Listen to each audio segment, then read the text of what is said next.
تركي الدندل، مكتب المنظمات مجلس الرقة المدني. طبعا عمل المنظمات داخل مدينة الرقة وللأسف عمل مخجل.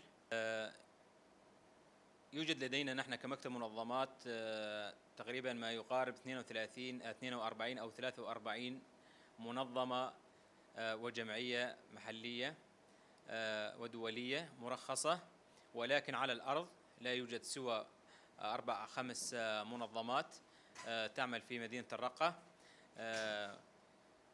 تعمل أيضا ليس بمدينة الرقة، تعمل على أطراف مدينة الرقة.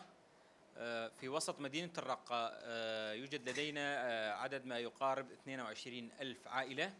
لحتى الآن لم تقم أي منظمة بدخول هذه المناطق بحجة أن مناطق مدينة الرقة أو وسط مدينة الرقة غير آمنة. وجود الألغام أمر مخفي. الألغام الواضحة الظاهرة المجردة تم إزالتها طبعا. أما اليوم إذا في أنت تشتغل على معيار أنه في يوجد ألغام مخفية، نحن نعرف كلنا أنه من الحرب العالمية الثانية لحتى الآن في بعض الدول الأوروبية يوجد ألغام ولكن مخفية. ولكن معايير الأمان اللي مطلوبة لجميع المنظمات موجودة، وهي كثرة التلاميذ والطلاب والأطفال بالشوارع، ذهاب الأطفال والتلاميذ إلى المدارس، زحمة السير، زحمة الأسواق. نحن المشكلة أنه اسمنا منظمات إنسانية، يعني أنا أعرف معايير أو من شروط دخول أحد المتطوعين إلى أي منظمة أو أي جمعية إنسانية أنه من الشروط أن يكون يتحمل الصواعب، يتحمل المصاعب عفوا، يتحمل ضغط النفسي، ضغط العمل.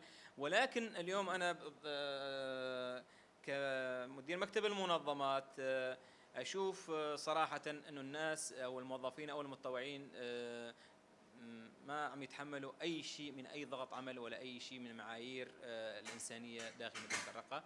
طبعا مدينة الرقة بشكل كامل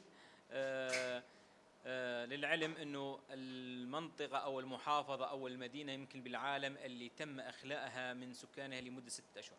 يعني لا يوجد أي مدينة أو محافظة كان بالوطن العربي ولا كان بالدول العالم كاملة ولا بأي مكان أنه تم إخلاء مدينة لمدة 6 أشهر هي الرقة. الرقة دفعت ثمن غالي.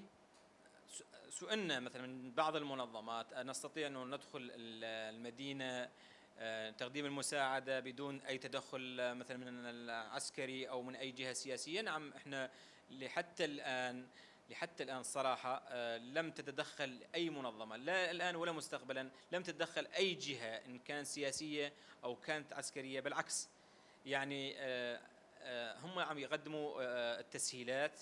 فنحن نناشد المنظمات الدولية والمحلية الحكومية والغير حكومية للتوجه إلى مدينة الرقة، لأن الثمن التي دفعته محافظة الرقة لم تدفعه أي منطقة. عاملة ليس بوسط المدينة، تعمل في الأطراف مثل رميلة، المشلب،